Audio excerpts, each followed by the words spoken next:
Hello, my name is Jesus Rodriguez and I'm a mechanical engineer. Today I'm going to demonstrate how to calibrate an oxygen blender. If you have any questions, please contact us at www.biomedhuddle.com.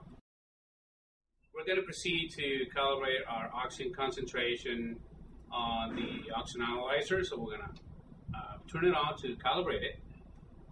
So what we're going to do is we're going to set it up to the 21%, being the lowest oxygen concentration for our oxygen blender calibration, and then we're going to proceed to calibrate the 100%. So right there, an oxygen analyzer 21% is set up. It's good. Now we're going to proceed to hook up the oxygen line to the sensor with this 15 LPM flow meter.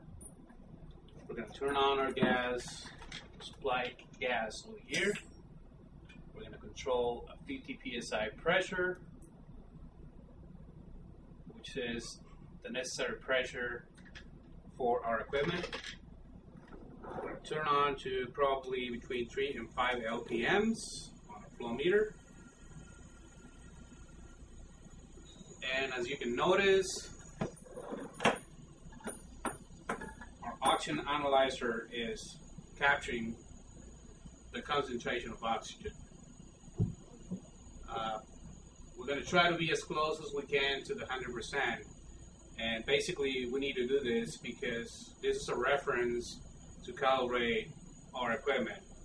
So we need to be precise on the lowest and highest point to have a good reference once we're calibrating our oxygen blender. Our 21% is set up. Now we're setting up our 100%. Let's take a couple seconds. And then we're going to proceed to do the proper connection so we can start the calibration. With everybody's got its preference towards calibrating the oxygen analyzer. I would recommend to be as close as you can to the 100%. My preference is to be lower 100, in between 99.3 to 100, but not exceeding 100. That's my personal preference. So once we get that, we can closer oxygen supply. Gotta remember that, because if you unhook it, then you might be scared. You then take apart the flow meter, and what we're doing is setting up the blender so that we can proceed with the calibration. So in this case, I have a base with a wall bracket so that we can just slide in a blender. You can do it this way, or you can just simply hook up the lines and lay the blender on a flat surface to do the calibration. In this case, I'm going to use my blender support. There you hook up the lines. We have the medical air on one end.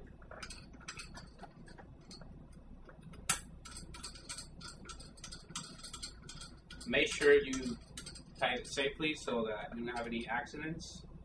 Then you have the oxygen line.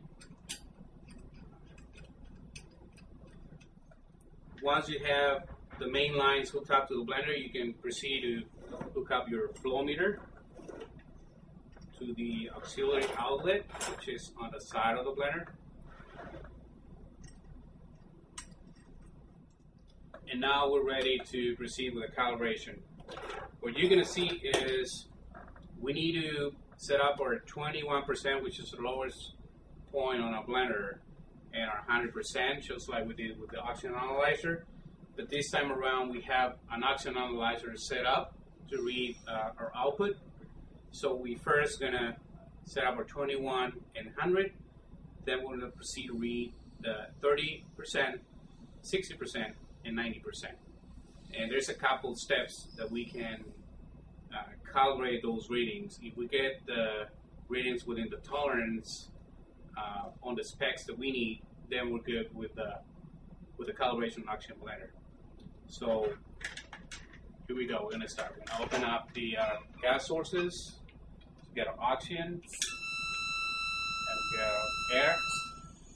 Sometimes that you hear the alarm sound, and that's pretty normal. Whenever you have a difference of 20 psi between the two gas lines, you're supposed to get that sound. This one is not calibrated yet, so it's a good thing that it sounds. But sometimes it's recommended to open up both gases at the same time, so you avoid that sound on the alarm. So it can be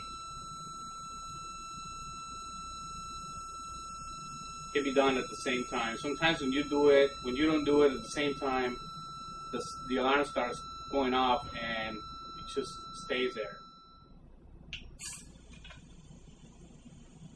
So make sure you have 50 psi on both gases, oxygen and air. Our oxygen analyzer is going to read a percentage. So what we can do is move our dial towards the left so that we can get a 21% reading. Once we get that, we can set up our knob on the 21%. Tighten a little bit. Make sure we're within the 21%. Now we're going to proceed to read our 100% concentration of oxygen from the blender. So we're going to dial from 21 to 100. And actually increasing the oxygen concentration, you get a faster reading on oxygen analyzer than when you're reducing it. When you're reducing the oxygen concentration from your blender, the oxygen analyzer takes longer to have a good reading. So you need to wait, a couple seconds to get a good reading. If you don't wait the necessary, then you might be going in circles without having a good reading, and you can be lost and confused during your calibration process.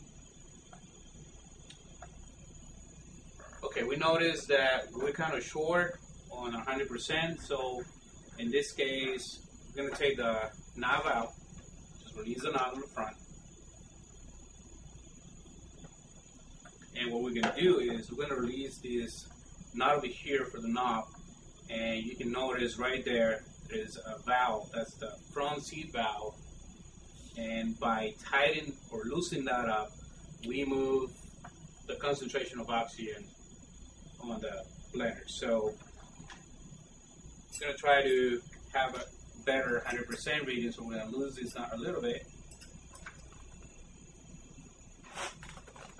Just enough so we can move it. We're going to use our special wrench to move the front seat valve.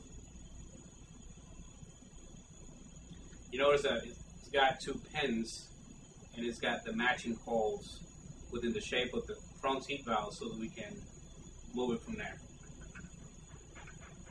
We're going to tighten it a little bit. We're going to notice that our percentage of oxygen is going to go up.